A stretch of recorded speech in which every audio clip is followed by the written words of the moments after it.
I'm Opeyemi Kesenas. And I'm Joshua Kesenas. And we are the Kesenas. Yes. We've been married for 5 years. Yes. We have 2 beautiful daughters. Wonderful daughters.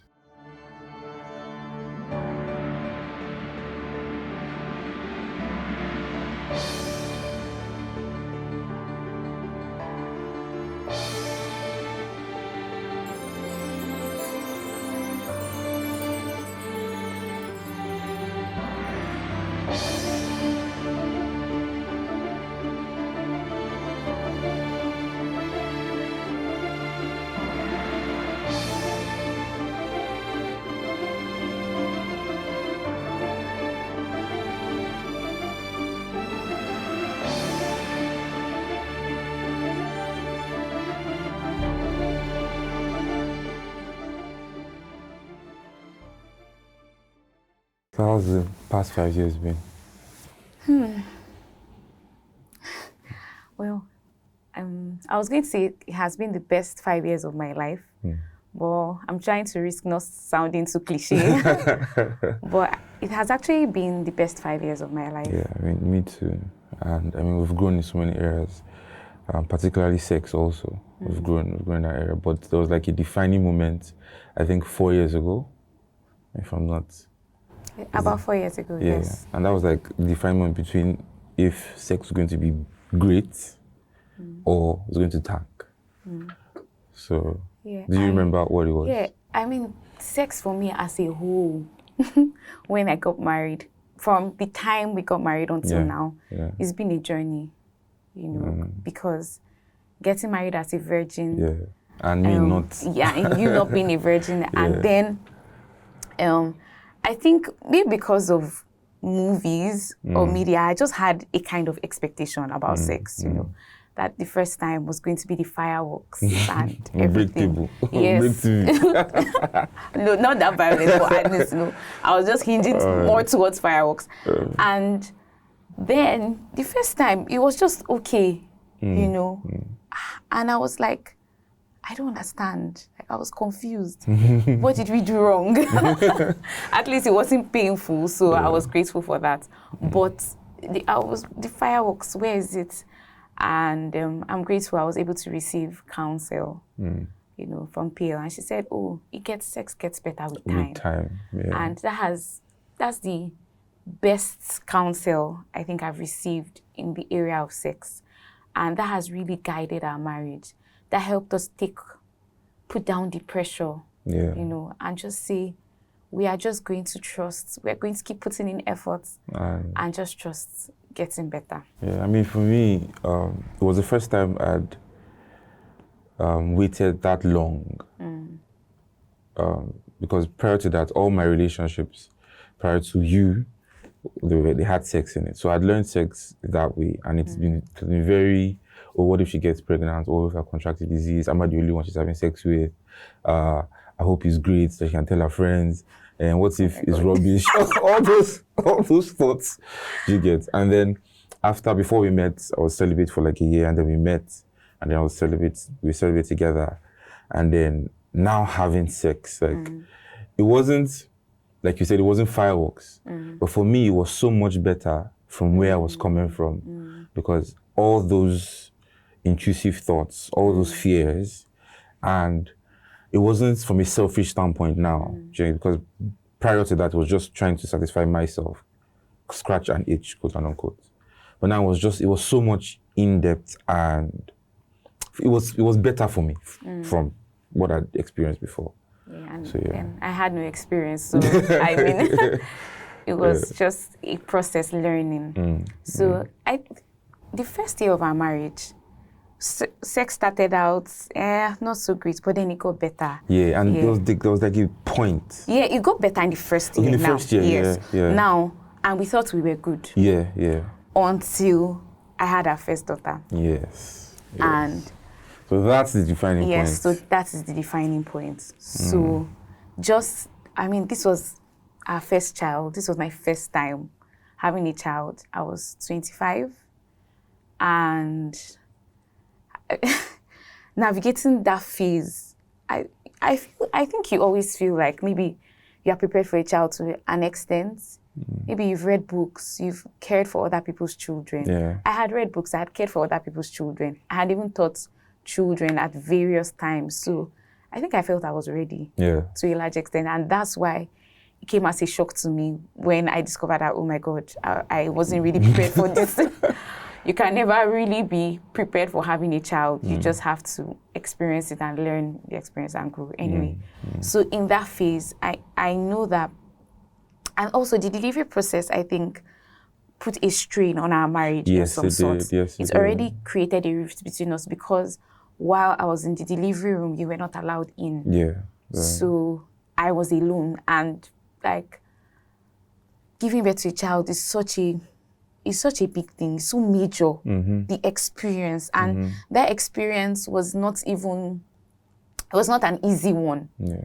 I was there for, I think, Like almost a day. Almost 24 hours. Yeah, I was there, and I was alone. And then it was an experience for you Yeah, as well. because I couldn't see you. I couldn't. It wasn't nice. It wasn't good. So for me, I felt like I was going through like all this pain and so much, and you were not there. And even when I came out, there was no way I could communicate to you all I had gone through. Yeah. I think like 3 weeks after childbirth. was it 3 weeks? I'm trying to remember.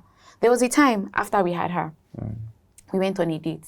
Yeah, that was like, I think 2 weeks. Yes, and that date was also a defining moment in our marriage because that's when I was able to open up to you. Yeah. So, but I think before then, 2 weeks. So I think you spoke to someone like 2 weeks after I had the baby, and it was a lady, and she was like, oh, that she just said how, she, after birth, she was able to, I think soon after that, start having sex with her husband or something like that. Yeah. And that sort of raised your expectations. Yes. And I don't know if she had a vaginal birth. I don't know what kind of birth she had. Yeah. But that sort of raised your expectations. So you were like, oh, maybe this other woman was able to have sex after this period of time with her husband. So that period of time was actually counting down in my head. Yeah, because no one actually tells you that when you get married, there are periods where you fast from sex. You get like you expect at all times, at any time. Do you understand? Especially for you that you were sexually active. Yeah.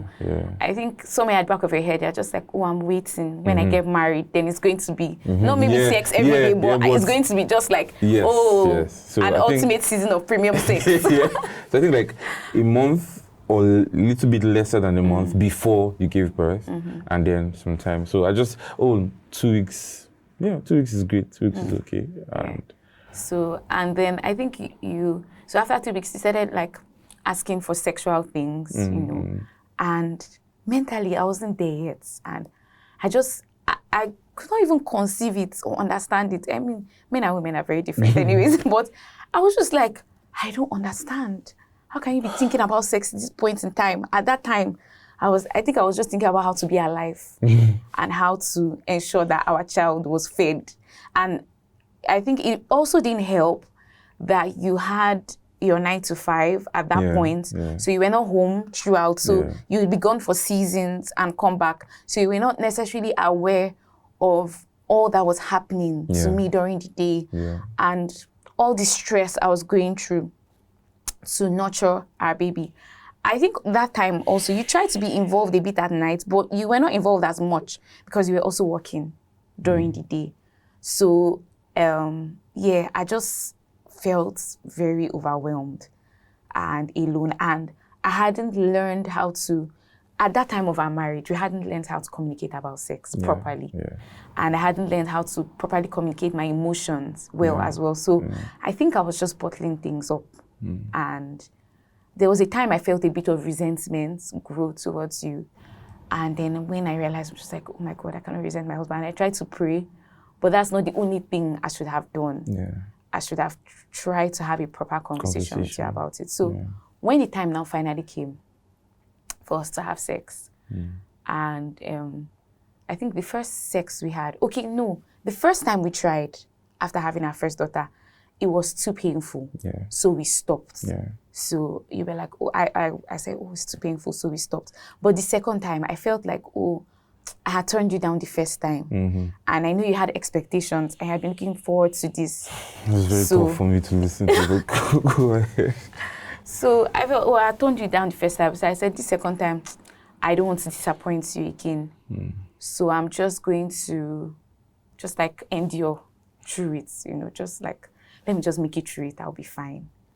So even though I was feeling discomfort and feeling pain, I didn't say anything. And I think there was a time that like tears literally dropped from my eyes. But I was like, oh, like, can make it through this, that kind of thing. And I remember when we finally had a conversation about it, and you were so heartbroken. I don't even think we had a conversation about it immediately. No, we didn't have it immediately. I think it was like some months after. Yeah, time passed. Time passed. Because I felt it wasn't something easy to talk about. And at that point in our marriage, we were still not vulnerable when it came to talking about sex. I don't know what it was, but we could talk about other things. But when it came to sex, we would just not have a conversation about it.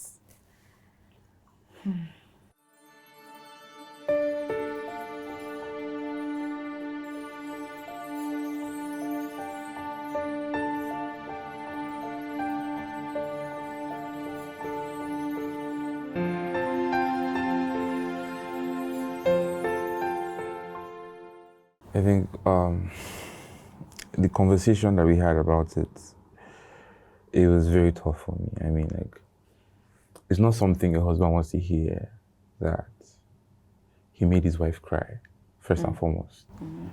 To take it further, it's not something a husband wants to hear, that he made his wife cry during sex. Do you understand? That had never happened before. So it was just, I mean, like, it really made me introspect a lot. And I think when we had the conversation, I don't think I wanted to have sex for some time. Like, he really did a number on me. And that was my fear as well, that, you're not a bad person. Like, you're a great husband. So I get. I want to make you feel bad. But just that thought about it, and not really understanding that my emotions, my desire for sex should have been better in check. And how you are holistically as a person, physically, not just, because I was looking physically, like, are you healed? I should have thought more of emotionally and psychologically, mentally, where are you? Do you understand? And I let the need for sex, like, trump that thought process. And it taught me a very valuable lesson. And we spilled over to, I think, sometime after that, like in a year or two, we were busy. You were very busy doing that. I think you had a lot of cakes to deliver, and you were also doing your projects. I don't know if you remember your final year project, and then you had some corrections to do and stuff. So it was like we planned that we'd have sex like maybe Monday, and then you had a lot of corrections to do Monday, so we couldn't have sex Monday because we were tired. And then your project supervisor gave you like a whole new set of corrections the next day, and you had like a last minute cake order again on Tuesday. So we couldn't have sex on Tuesday. So Wednesday, your project supervisor again. So was a weapon fashioning his sex life during that period. So you had quite a lot, and that one was a lot more. You didn't have cake this time, but we had a lot more to do. So we wanted to have sex, and we started making out, and I could just sense, I don't know, it's not as if you were holding back or anything. I asked you before we started, I said, no, let's go ahead. But I don't know, I could just sense something. Not in your demeanor, not in the way you looked at me, not in your excitement for it, not in how the processes, everything. But I could just sense something. And I asked you, I stopped, I was like, babe, are you okay? And you're like, oh, no, it's fine, let's go ahead. Continue it. And then I stopped again and said, babe, are you sure you're okay? She's like, no problem, let's go ahead and everything. And then we started making out again, and I was just like, you know what? Let's stop. Talk to me, what's wrong? And then you broke down in tears. And you were like, oh, there's just been so much with your business, with your project, with our daughter, and all of that. And it was just a lot. And because you had promised that we would have sex, you didn't want to keep postponing me and stuff. So we just wanted us to do it and stuff. And then I remember having a conversation with you. I was just like, listen, like, I enjoy sex with you, and I desire it a lot. obviously, but I would rather we are both in it. I don't want a situation whereby you're doing it just because of me. I'd rather we're both in it. So at any point, even if you started making out already and you feel like we shouldn't, we can't stop. Like, we don't have to go ahead. No matter how far we've gone, we can actually stop, and that's not a problem. Because I trust that you will not do that unnecessarily. You do it when you actually do need it and stuff like that. So, and then from that conversation, I think the frequency reduced. But the quality. But the quality, oh my God. Yeah. I mean, I think that conversation just took out the pressure from sex, you know, because I was coming from a point where I felt pressured. I felt like this was something you had experienced before you got married. And you probably got to have it often, as often as you wanted then, even though you were not married. So I'm just like, now that I'm married, because this is something you have looked forward to, I don't feel like you should be deprived or deprived for a long time and deprived subsequently. So even though that period I was dealing with a lot, I was thinking about you. I said, and the fact that, we had made an appointment 2 days in a row and it didn't work. And I was just like, how do I keep turning you down? But when we had that conversation, it made me feel seen. I felt like I didn't have to be pressured to put up a front like I'm okay just because I feel like you need to be satisfied. Your greatest satisfaction comes not from sex, but from me being fine. Exactly. So, and I also realized that you are not sexually satisfied if I'm not also satisfied. Exactly. So I realized that if you're satisfied alone, you're not happy. Yeah. So that now makes having sex with you when I'm okay pointless. Yeah. So actually, because if you're not satisfied, then there was no point. If my aim is putting myself last so that I can satisfy you, but at the end you're not satisfied. Because you're not satisfied. Yes, also. so I might as well just deal with what bothers me and make sure I'm mentally okay, I'm okay in all regards before we have sex. And because I felt seen and I felt like, there's no pressure anymore.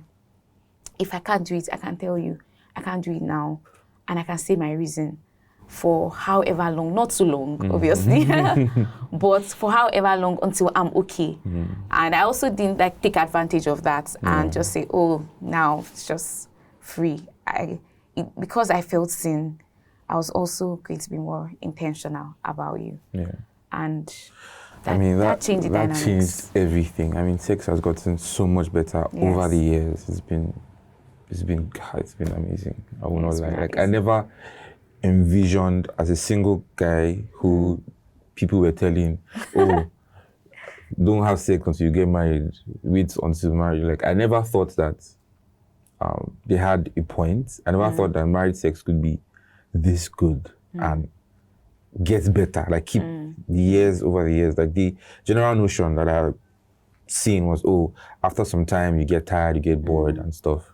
But then this has been 5 years, and I mean, it's been... Yeah, it keeps blowing my mind every year. Whenever anyone asks us about our sex life, we just say, oh my God, it keeps getting better year after year. Yeah. Like, each year, we think we've seen the best, but it's better each year, in each season, during pregnancy, after birth. Like, it just, everywhere, able to, because we have learned how to communicate about sex. That was major for us. Yeah, I think, and the problem we had before was that sex is a very vulnerable thing. Yeah. And because I had experiences prior, I didn't know how to communicate it with you. And because you not had any experience, I think the pressure of the fact that I had an experience before. It would be like you're comparing me or pressuring me. Exactly. And I think the fact that I didn't have experience made me feel like, maybe I didn't have enough knowledge to talk about it.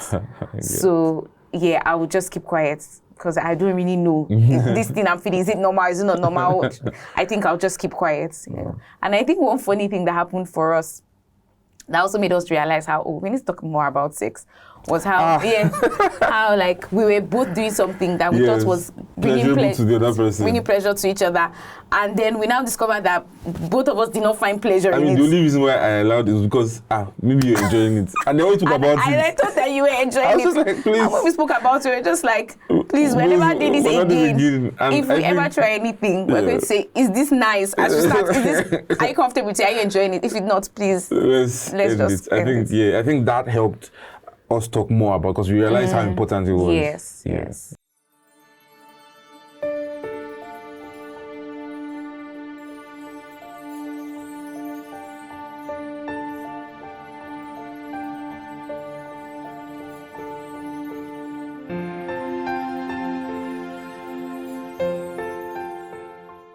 Talking about pregnancy, like the first time that you gave birth, I wasn't able to come into the room, the labor ward, because the hospital we could afford at that point did not allow people to come, and it wasn't great for me personally, because I just wanted to be there with you, and not seeing you for that long. It wasn't good. I remember calling my friend Mayo, and he came to the hospital, and we're just praying, walking and praying around, because I was so anxious. I was so worried, and I was just, because it was taking too long. People who went in while you were there came out. And I was just like, what is happening to my wife? Such that later in the night, because we went to labor like early hours of the morning. Yeah, so I went in the morning, I came back in the night. I think I went sometime around 8 a.m. And I was out by like 11 p.m. Yeah. So around like 10:40 thereabout, they came out with our PM. They came out with our daughter, and everybody was going to see. But I was just like, where is my wife? I didn't even go to see because they were rushing out to the ICU. But everybody was going, and they tried to get my attention. I was like, where is my wife? Where is my wife? Say, oh, she's okay. I say, okay, take the baby to the hospital, to the ICU. When she comes out, and I see her, then I will go and meet. So it wasn't great for me. And then we got to talk about it. I think we went on a date like 3 weeks after, and we were supposed to order food. But because of the conversation, we lost appetite. So that's how serious it was. How deep it was. That's how deep the conversation was. I think for me, while I was going through my first delivery experience, it was a lot. And I was just thinking that, oh my God, I'm going through something this major and I'm alone. How can I communicate it to you? I felt like the only way I'll be able to communicate it to you was like, maybe if I shared my brain with you or something, or just like put you inside me so you could see things, like so you could relive that experience. Because I felt even if I spoke about it, no words would be able to express how I felt that day. And the thing about giving birth to a child is that you don't even catch a break. Yeah. Like, oh, you've gone through, it was painful, you went through a lot to push out baby, good job. Now continue feeding the baby. Keeping the baby awake. Now stay alive. Keep the baby alive. Stay awake, feed the baby. I remember the first time the nurse handed her over to me. Was it to give her a bath or I think it was to breastfeed her. Yeah, I think it was to breastfeed her. She had been. So, and I for that moment, I just realized, oh my God, I don't know how to breastfeed a child. I've never breastfed a child. Like, what am I supposed to? I was so confused. But well, we figured it out. So we figured it out, and being parents has just been an amazing journey. I mean, I will never trade the experience as tiring and as difficult it is, and time consuming. I mean, the rewards are just so awesome. The fact that someone calls me father, like dad, and just having her around, just being around, seeing her similarities from you, seeing her similarities from me, and everything. It's just been amazing. I think also watching them grow. Yes, like watching. I think that's really underestimated. Yeah. Just being part of someone's life. Things. Yes. Like for instance, when Hadassah could not write at first, and it was such a problem for her in school, and then now she can write, and she always wants to, because writing used to make her cry, and now she can write. She always wants to write on everything. Yeah. So just that growth process of seeing she couldn't walk, she can walk. She couldn't talk, she can now talk. She can talk. She wasn't as expressive. Now she's more expressive. Yeah, she's more analytical now. Yeah. Like you can have conversations with her as young as she is. So all just all those details, and then just like I said, watching your children grow, watching them be happy.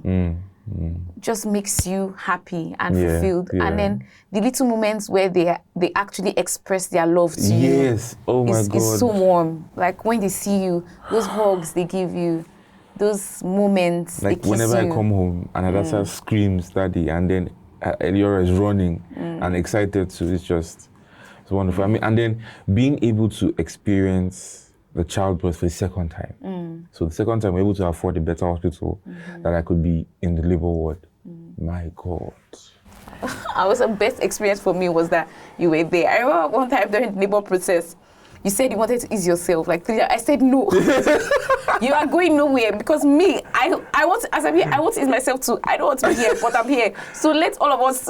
I think when I used to ease myself is when you slept off a bit and I quickly rushed to Ghana. But then, like, seeing you in so much pain for us, like, that did a huge thing mentally for me and emotionally for us because I'm thinking you're going through this much pain, this much strain on your body, mentally, physically, emotionally for us.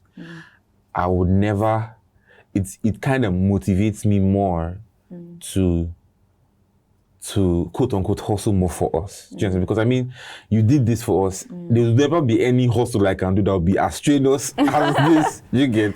So it just made me realize, yeah, I can remember clearly wanting to run at various points, like wanted to just run out because it was just so much.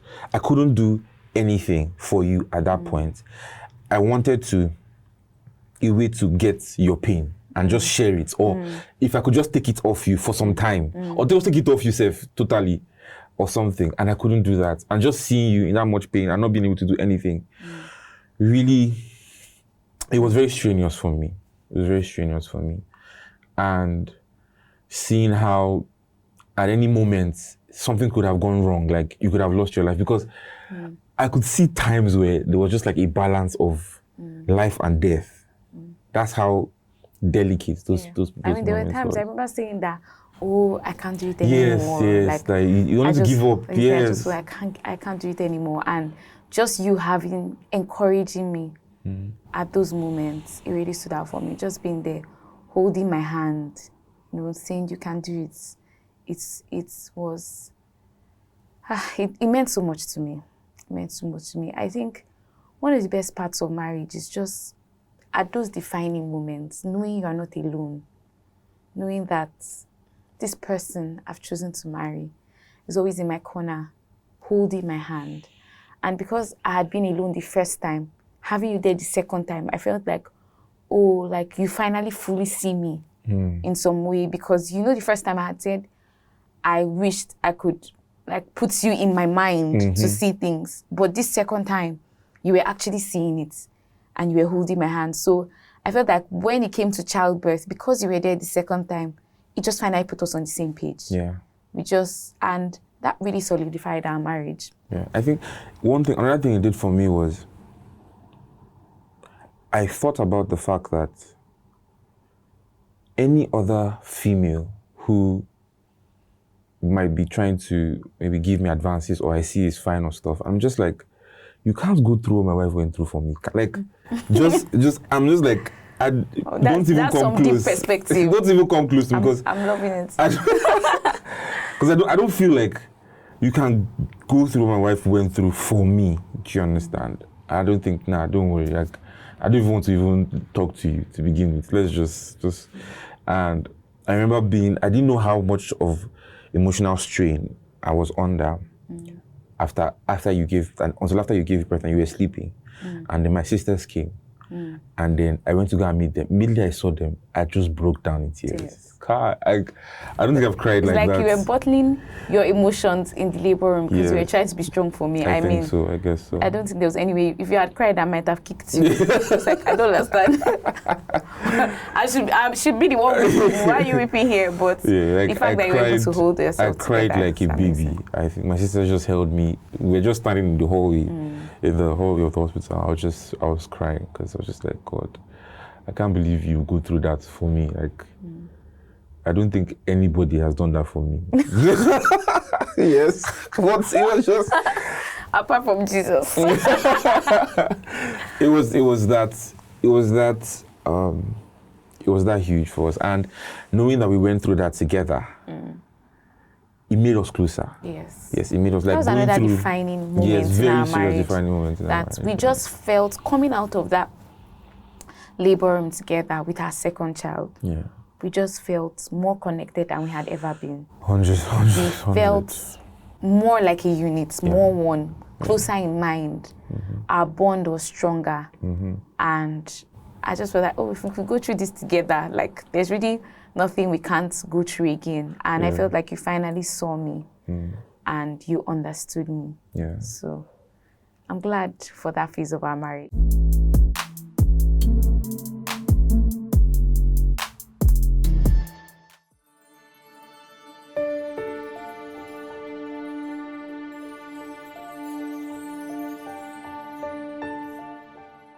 Parenting a second child too, I mean, it's another kind of parenting, but but it's been equally amazing. Yeah, it's been equally I think amazing. Before we had a second child, we're like, oh, we have our first child. We love her so much. Like, how will we be able to share our love? Yes. You know, how would having two children be? Will we favor one over the other? How do we create balance? We had all those questions. Like, do I have enough space? Because I felt so much love for Adasa. I was like, is it possible to feel anything for the new child? Like, I don't know. Will I not like her as much? Will I treat Adasa better? Would I? But then it's like my heart, another heart grew. Yeah, it's like your heart, when you have a second child, it's like your heart opens up. Yes, it expands. It expands to accommodate more love for this child. Yeah. So because it's bigger now, there's enough love to love two people equally without anyone suffering. And it's just exciting to watch another child grow again. Yes. You know, so and seeing their relationship between each other. All the phases you had forgotten about, like all the phases you had forgotten, you're just like, I remember with our second child, we enjoyed things more. Yeah. I think with your first child, you're just like, you're just enduring. You're just like, can you grow? How do I pass this? Every phase seems so stressful. But with your second child, because you are reliving each phase, you learn to treasure it more because you know that this phase is not forever. The newborn phase is not forever. So I enjoy them being this little. I won't be able to carry them at this size for a long time. And then when they transition into crawling, it's like, oh, they won't be crawling forever. They start walking, and then you just learn to appreciate each phase more because you know how short it is. True. They grow so fast, but it's amazing to watch them grow. It's just amazing to watch them. I'm just so grateful to be their dad. I'm grateful to be their mom. I mean, after I had our first child and it was so painful, I said, oh, I'm never going to do this again. And then when I was there for the second time, I said, why are you so foolish? You said you're not going to do this again, and you came here again. You are not wise. But then now, watching a second child grow, I'm just like, I may probably do it again. God, what's my problem?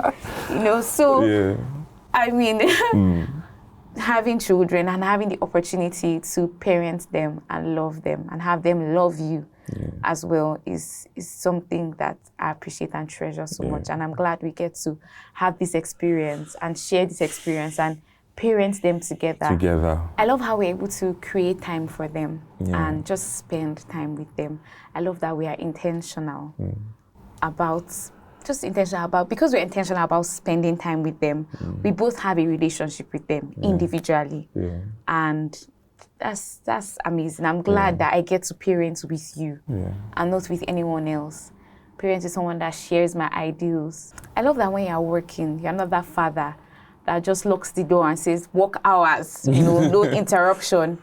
I love that because you work from home, you give your children the privilege of access to you at all times. Like, they can literally just barge into the room where you're working at any time and just say, oh, daddy, and then you actually pause and then carry them for a few minutes, play with them a bit, and then if you can work with them for a bit, you do, and then you bring them back, to the living room or something. I just love that they have access to you, and I think it means something to them as well, and it does something for them mentally as daughters, that they have this father figure that they have access to.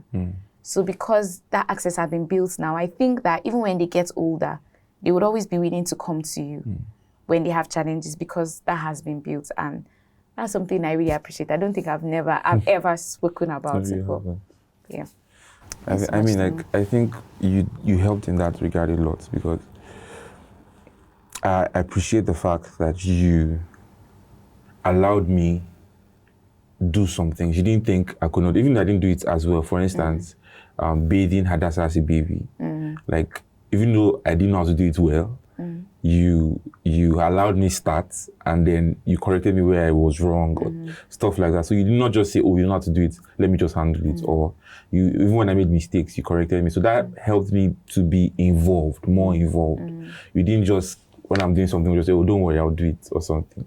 So that helped me be more involved, and I actually enjoy it. I enjoy changing diapers, I enjoy bathing them, I enjoy like all those things, like feeding them and stuff like that. I really...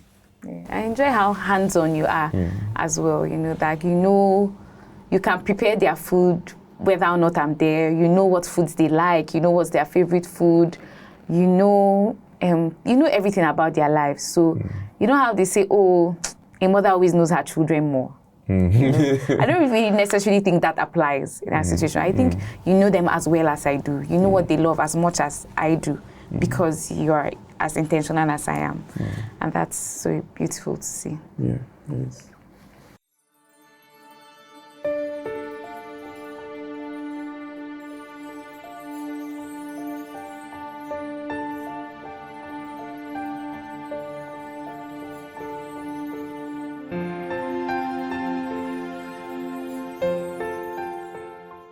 Let's talk about our finances. Yes.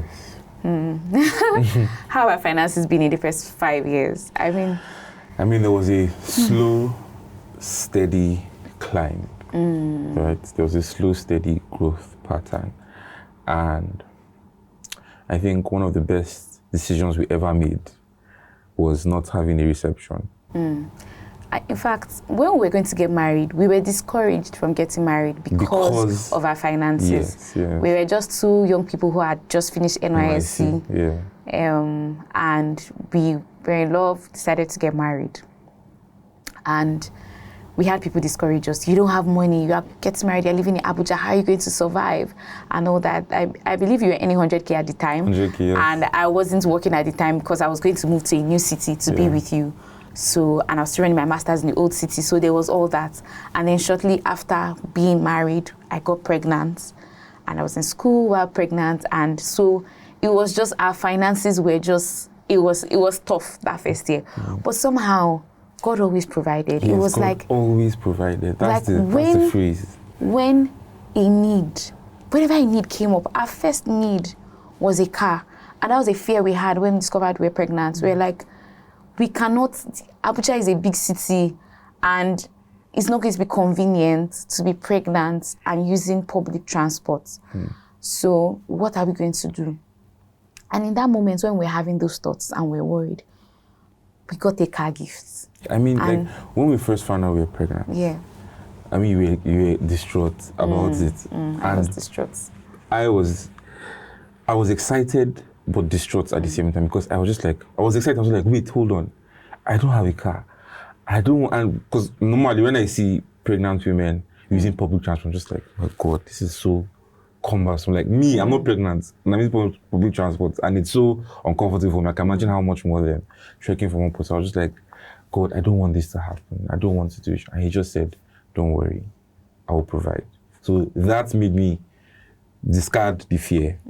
And just for me, I felt like being pregnant at that moment interrupted my life plans. When we started out being married, we said, oh, we're not going to have children. Yes, for like 2 years. Yes. Then I wanted to finish my master's first, probably get a job in Abuja, start working, and then by that time, I want to be ready. Then here comes pregnancy. Just like I mean, it was just like a month after we got married, right? 2 months. 2 months after we got married. So I was just like, what's happening?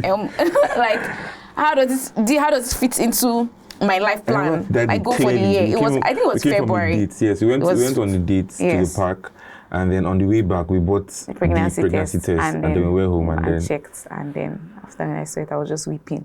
But now looking back, I don't know. Like I always tell people that you don't only cry over bad things. Sometimes you cry over good things. the fact that something doesn't feel good in the time does not really mean it's a good thing. You can look back at something you cried over and be like, oh my God, I should have been jumping I should have been rejoicing. instead of crying. And that's how I look back at that moment. And so, but with our financial journey, which each need we had, especially when it came to our children, with each fear we had, God provided. Because he said, did. oh, how we get all we need to care for this child.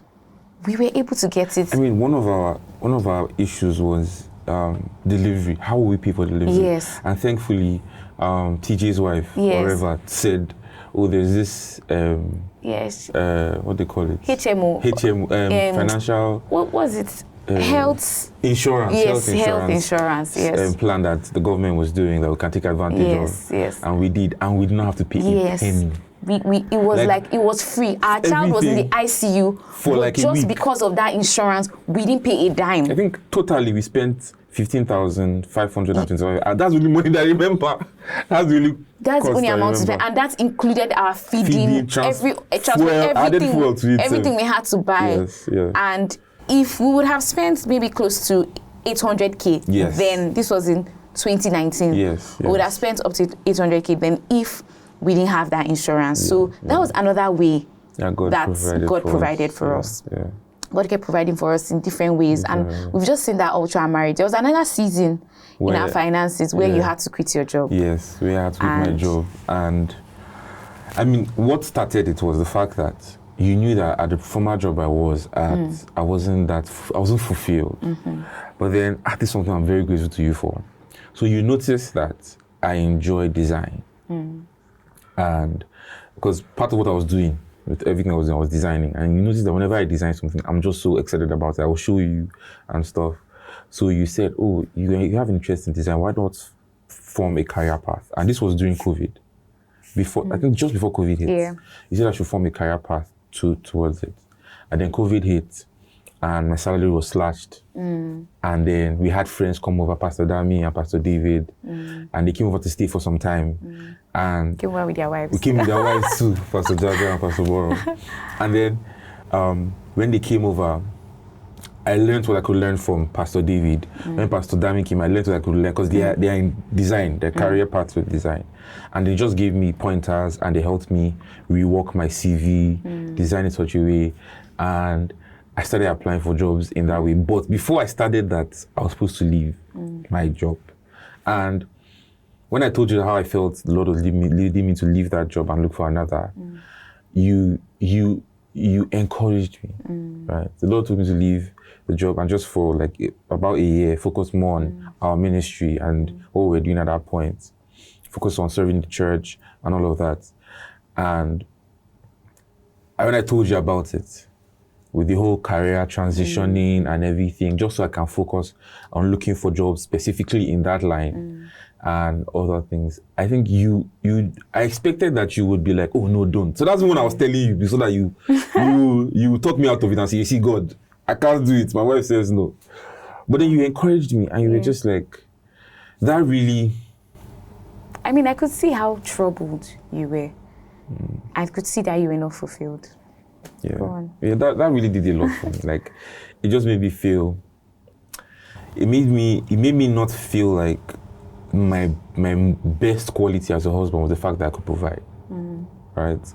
It made me feel like as a provider, that was good, but you valued me more than the fact that I could provide. So the fact that I won't be able to provide as much because God still, with small design jobs here, we were able to do stuff. And you were majorly funding the family at that point from your business and stuff. But even with that, there wasn't a situation whereby I felt disrespected. I felt less of a man. I felt anything. You stepped up, and apart from the fact that you stepped up, you made me feel as though you didn't make me feel less of a man. Just that, period. You didn't make me feel less of a man. And it helped with the career change.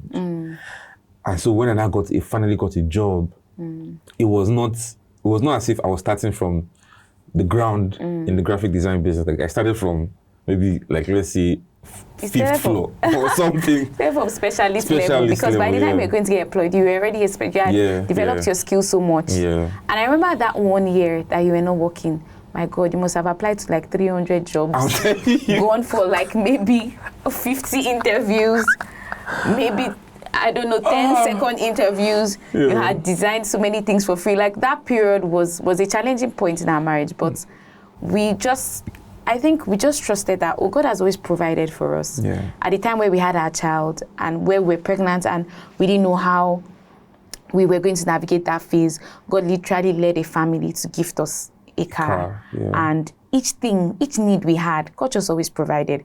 So even in that point where you quit your job, and I remember the last shopping we did with your last salary, and that day felt like, let's just buy everything because this will be the last time we'll be able to afford this kind of things. Like after this, oh my God, we're probably going to starve. Those were the thoughts that were coming to our mind, but we didn't even voice it out in the store until we got to the car. And then I was like, oh my God, I felt like we're not going to be, and you said, oh, I felt the same thing. I said, don't worry, we'll be fine. We encouraged each other. And the next month, we had money to buy the same things. Yes. And the month after that, and there was no salary coming in. I mean, one of the things that we were scared about was the fact that we're not able to pay our rent. But then, thankfully, I got a design job that paid our rent exactly. Like miraculously, in the month we needed to pay our rent that month. I mean, the text from our landlord came. As it entered, the salary, the amount from the alert came. And it was the exact amount we just sent to the landlord.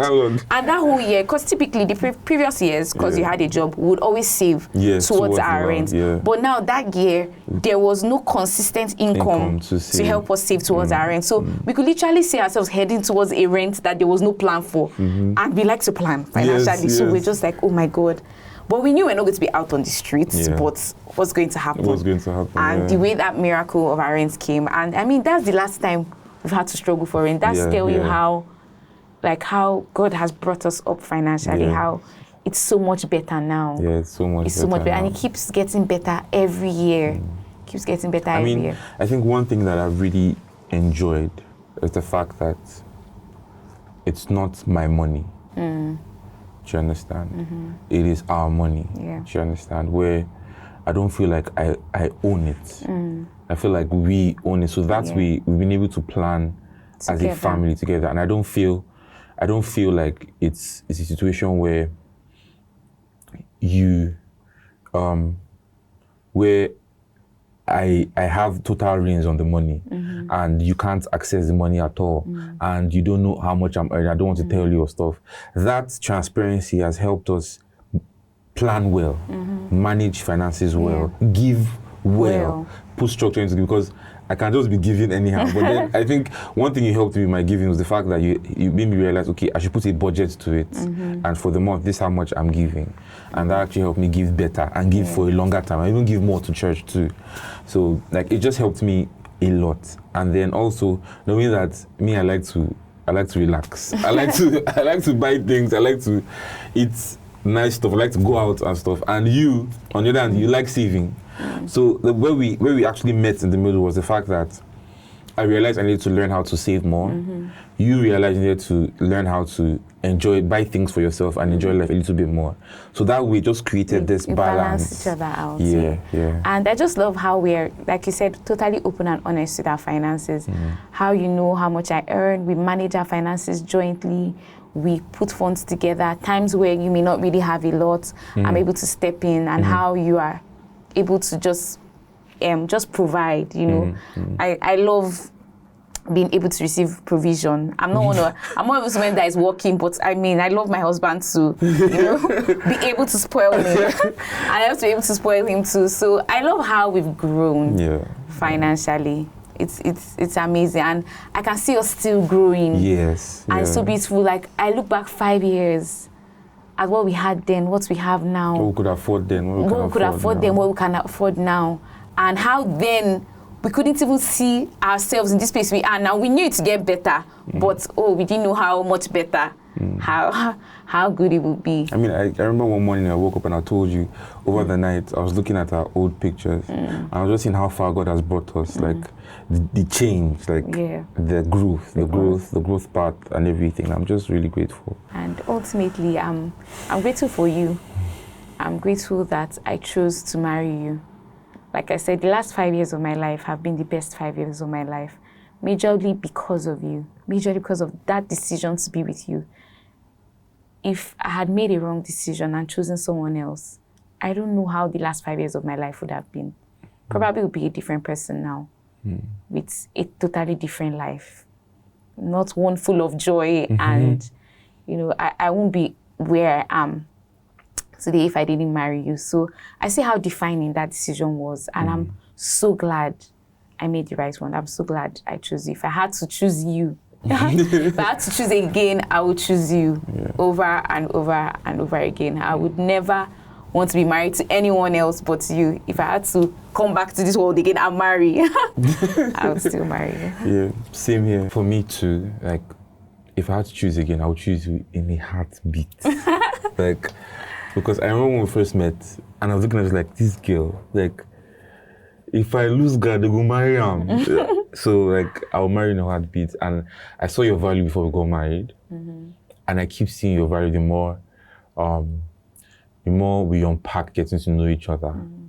Like, I like the fact that if you travel, I'm a wreck.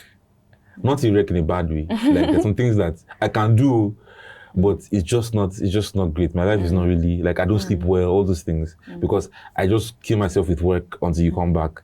I like the fact that you are so ingrained in my processes that I don't think I can do them without you.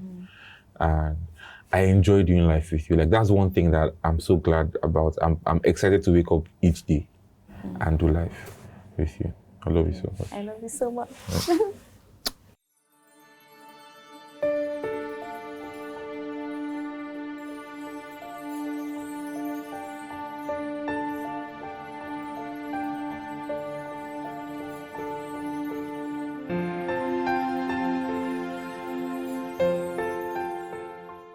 One major thing that helped us start our marriage on a strong footing was counseling. Oh, yes. So we received proper premarital counseling from a couple of counselors before we got married.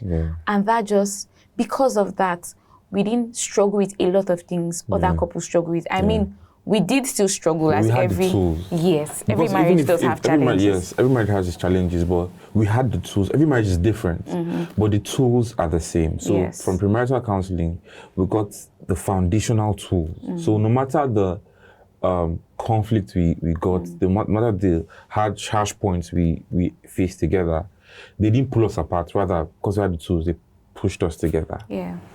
So if I was to encourage any couple getting married, I would say, before you pay for that dress, before you pay for that hall, before you pay for decoration, please pay for good premarital counseling. It's the one thing that would save you in marriage. It's the one thing that would last longer than any other marriage expense. 100%, literally. 100%. That saved our marriage. Yeah, it did. And it wasn't cheap for us to do, because I mean, I had to travel to where you were and travel, like, keep travel, because it was like a period of 8 weeks, I think. So I kept having to.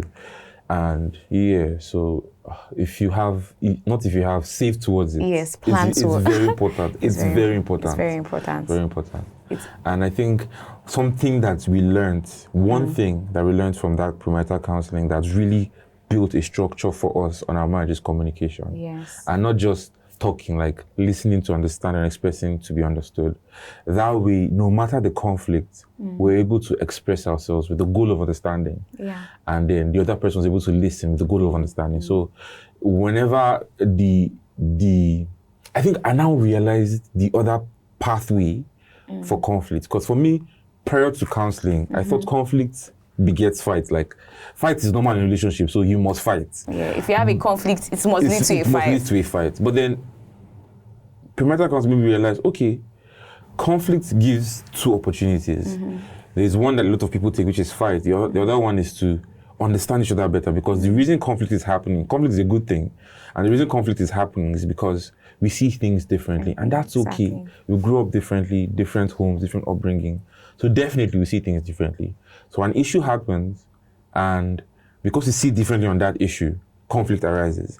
Now, we can either try to beat each other with silent treatments, words, harsh words, manipulation, until you come and say, okay, yes, I'm right, or until I say you're right. Or we can see from our own perspectives and say, okay, why do you see this way? Okay, this is why I see it this way. How can we both see this issue going forward by combining our both perspectives and go for. So I think no matter the conflict we have has come up, we've chosen that path. Yes, we've chosen to always like lovingly resolve it. And we learned that during our premarital counseling, how to properly resolve conflict. So because we had gotten the tool, the major tool which every marriage needs, which is resolving conflicts, because every marriage, like conflict is going to come up multiple. The way conflict hits you in marriage, oh my God, it's like fast both. Like it doesn't even wait for one to be over and then another one is there. So just the fact that we received that tool to be able to resolve it, oh my God, just saved us. So each time conflict came up, there were things like me expecting you to lock the door. Because growing up, I always saw my father locking the door, and then you not locking the door because I was the last you lost child, your last father. born, and lost my father. So everybody else locked the door before. So and then when we got married, I was exasperated when you didn't lock the door, and you didn't understand why I was upset. But because we had that tool,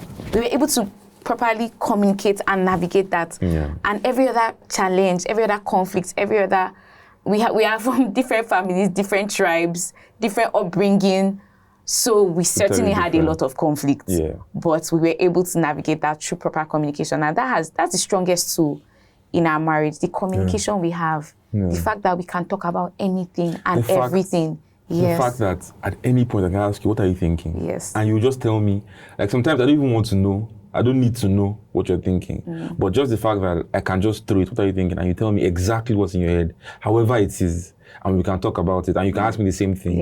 And at any point, given point, I don't have to start sugarcoating things. No matter how weird the thought is, no matter we usually just say, and sometimes it's always so funny. I'm just like, oh my God, you're thinking about that at this point in time, but it's fine. It just helps us to maintain that vulnerability and oneness to ensure that, I, as much as possible, I know what is in your head, what's in your mind, what you're going through. And whenever we sense a little bit of switch in any of our countenance, switching your countenance, switching my countenance, I immediately ask, and you are able to think about what you are feeling and communicate. I love that you are vulnerable with me, and I'm vulnerable with you. You know, I know you struggle with vulnerability at first. Do you know? I thought I was a very vulnerable person. Like, I thought I was a very vulnerable person. And I realized, actually, I'm not. And I love that you create a safe space for me to be vulnerable with you. And I'm happy that I'm very vulnerable with you. I don't think I'm vulnerable with anybody else, to be honest. And I love that you are vulnerable with me. I love that you're vulnerable with me. It's funny how that's linked into our sexual life also. Yes. The vulnerability. Yes, the fact that we were able to, I think, like we were able to communicate about everything but sex, but being able to communicate about that, oh my God, it opened a different level of bonding and vulnerability. So amazing. All right.